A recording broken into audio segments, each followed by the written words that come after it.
रतनगढ़ नगर पालिका के तत्वाधान में ब्लॉक स्तरीय स्वतंत्रता दिवस शुक्रवार को बुधमल तुगड़ राजकीय नेहरू स्टेडियम में मनाया गया। एसडीएम मिथिलेश कुमार ने ध्वजारोहण कर परेड की सलामी ली।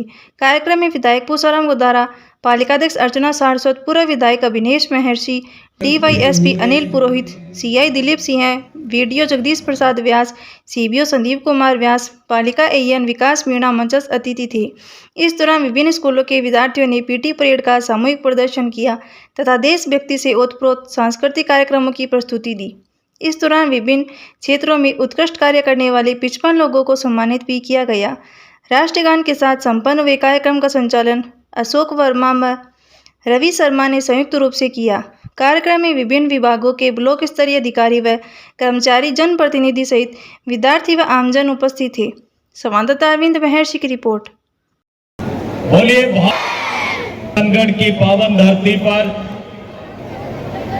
79वां स्वतंत्रता दिवस आज हम सब लोग यहाँ पर मना रहे हैं।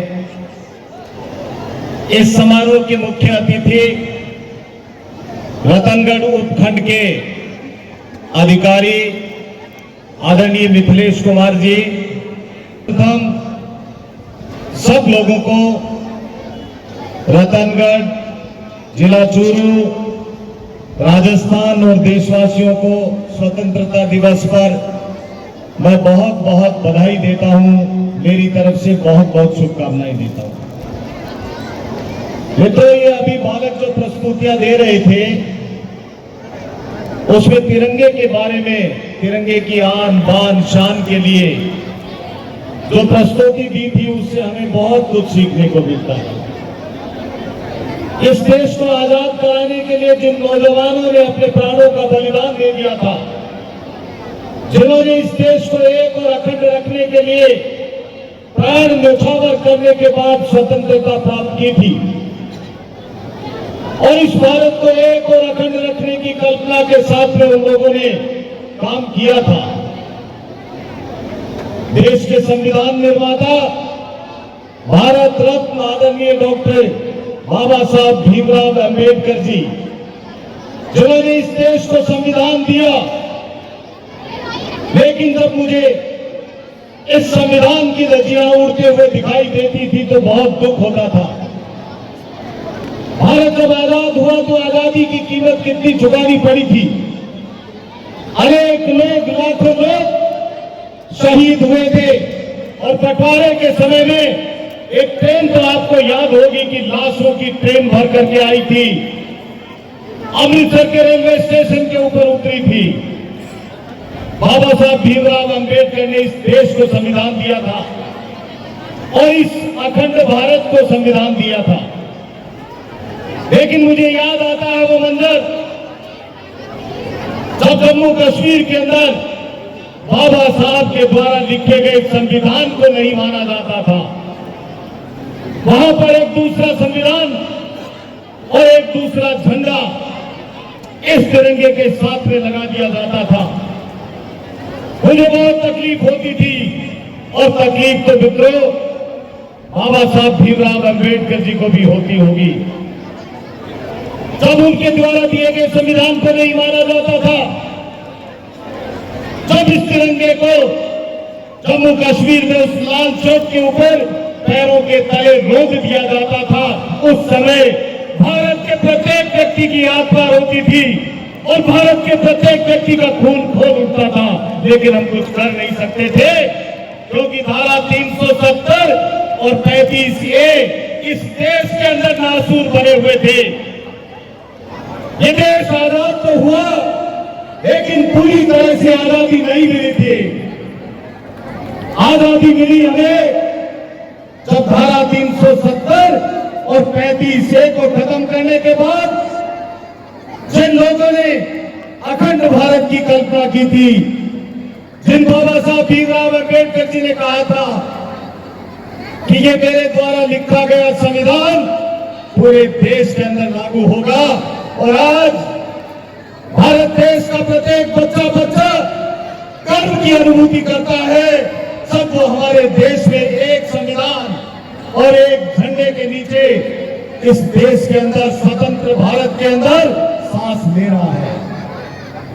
मित्रों, मैं आप लोगों से वो मंजर भी शेयर करना चाहता हूं जब इस देश का विभाजन हुआ और विभाजन के अंदर जो आज पीओके की बात करते हैं वो पीओके हमारे से चला गया।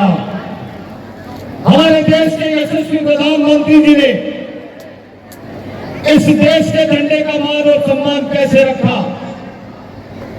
आप लोगों को याद है रूस और यूक्रेन की वो लड़ाई, जिसके अंदर दो देश आमने सामने लड़ाई लड़ रहे थे। मेरे देश के विद्यार्थी यूक्रेन के अंदर फंस गए थे और यूक्रेन के अंदर हमारे उन विद्यार्थियों के परिवारजन, देश का बच्चा बच्चा चिंता में था कि मेरे बच्चे का क्या होगा। उस वक्त इस देश के यशस्वी प्रधानमंत्री जी ने ऐलान किया, दोनों देशों को कहा कि रुक जाइए, और भारत के प्रधानमंत्री की आवाज में आप लोगों के आशीर्वाद से इतनी ताकत थी कि दो देश रुक गए और उन्होंने कहा कि मेरे विद्यार्थी, मेरे देश के लोग जब वहां से आ जाए उसके बाद आप लोग युद्ध को वापस चालू कर देना। कहा कि कैसे पता चलेगा, तो कहा कि इस मां भारती के तिरंगे को लेकर के जो भारत माता का जयकारा करते हुए निकलेगा वो मेरे देश का नागरिक होगा, वो मेरे देश के लोग होंगे। और मुझे खुशी है ये बताते हुए यूक्रेन से ये देश की आन बान शान, ये तिरंगा झंडा जब लेकर के मेरे विद्यार्थी चले और भारत माता का जयकारा लगाते हुए निकले तो उसके साथ में दुश्मन देश के जो लोग थे वो भी इस भारत माता के तिरंगे को सलाम करते हुए, इस झंडे को लेकर के जयकारा करते हुए निकले। ये ताकत मेरे देश ने पैदा की। वो तो बातें बहुत हैं, हमारी पगड़ी हमारी आन बान शान होती है, लेकिन अमेरिका के अंदर हमारे देश का सबसे बड़ा व्यक्ति भी यदि जाता था तो जामा तलाशी और पगड़ी को उतार करके तलाशी ली जाती थी। इस देश में आप लोगों के आशीर्वाद से अब वो ताकत पैदा हो गई कि अमेरिका जैसे सशक्त राष्ट्र का राष्ट्राध्यक्ष भी, प्रेसिडेंट भी, जब भारत के प्रधानमंत्री जाते हैं तो वहां पर एयरपोर्ट के ऊपर प्रोटोकॉल तोड़ करके आता है। ये इस देश ने ताकत पैदा की, इस तिरंगे के अंदर ताकत पैदा हुई। बहुत शानदार प्रस्तुतियां यहां देखने को मिली। इन बच्चों को किस तरह से तराशा गया है। सीबीओ साहब, आप स्कूल के जो मुखिया हैं स्कूल्स के, आपने जिस तरह से इन बच्चों को तराशने के अंदर विद्यालयों की भूमिका निभाई है, मैं आपकी भूरी भूरी प्रशंसा करता हूं, आपको बहुत बहुत बधाई देता हूं। और हमारी नगर पालिका और हमारे एसडीएम साहब यहां पर बैठे हुए हैं, ये आपकी बार का नजारा, जैसे पूरे देश के अंदर जगह जगह तिरंगा यात्राएं निकाली हम लोगों ने, वैसे ही आज इस माहौल को आपने तिरंगामय कर दिया। ये भारत माता का जयकारा लगाते हुए जब बच्चे हमारे बीच से निकल रहे थे तो हमारा सीना गर्व से चौड़ा हो गया था। मैं आप सब लोगों को शानदार व्यवस्था के लिए इतनी बड़ी संख्या में लोग पधारे, उनके लिए प्रशासन का बहुत बहुत धन्यवाद देता हूं, बहुत बहुत आभार व्यक्त करता हूं। और मैं तो एक बात कहता हूं कि हमारे राजस्थान के अंदर हमारे यशस्वी मुख्यमंत्री भजन लाल जी शर्मा साहब और हमारी पूरी कैबिनेट इस बात के साथ में संकल्प लेकर के आगे बढ़ रही है। देश के यशस्वी प्रधानमंत्री नरेंद्र मोदी के नेतृत्व में ये देश तीसरी सबसे बड़ी ताकत बनने जा रहा है।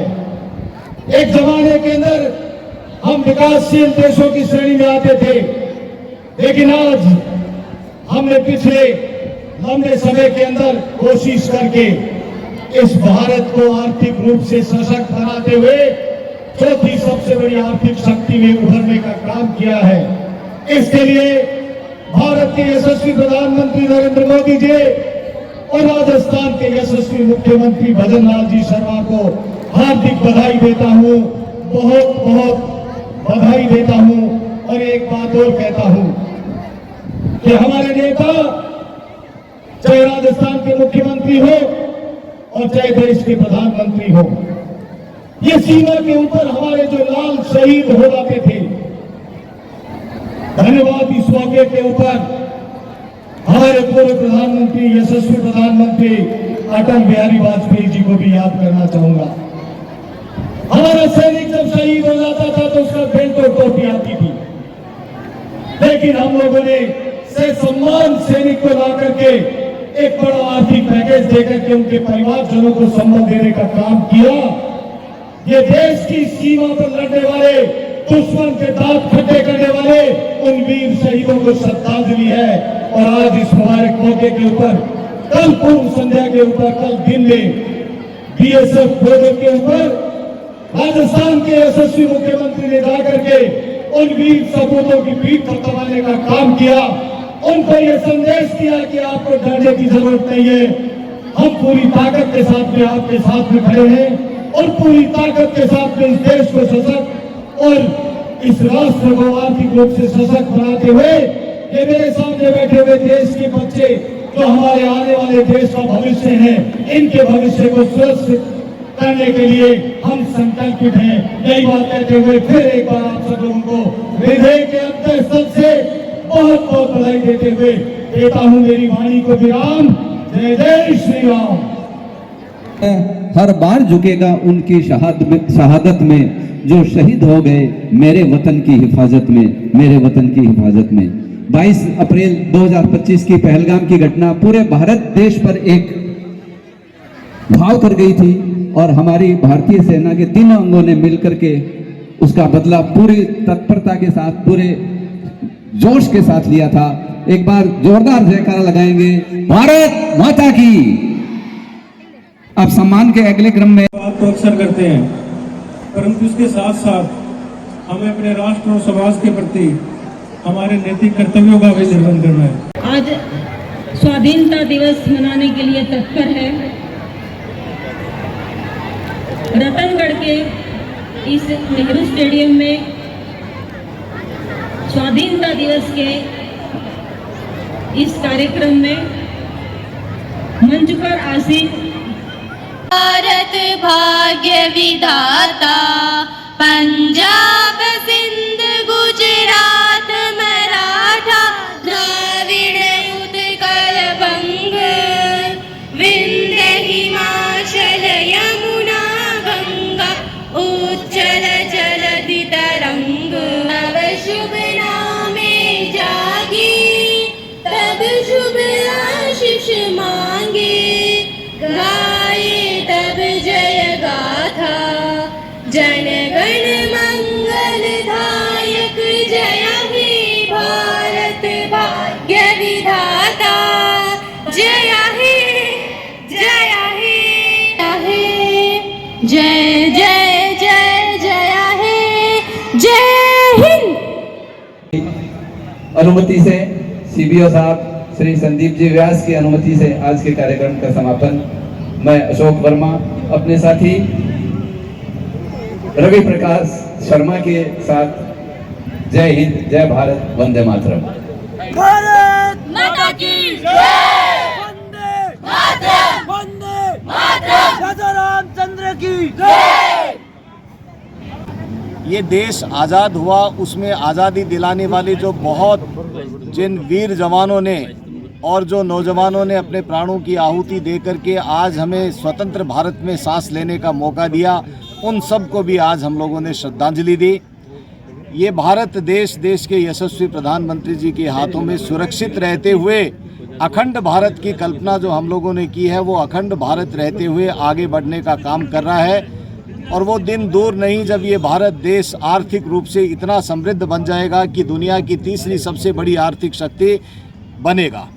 मैं आज इस स्वतंत्रता दिवस के मौके पर पूरे देशवासियों को बहुत बहुत बधाई देता हूं, शुभकामना देता हूं और इस बात की उम्मीद करता हूं, इस बात की मैं सब लोगों से प्रार्थना करता हूं कि वे सब इस भारत देश को एक और अखंड रखने में अपना अपना योगदान दें। धन्यवाद।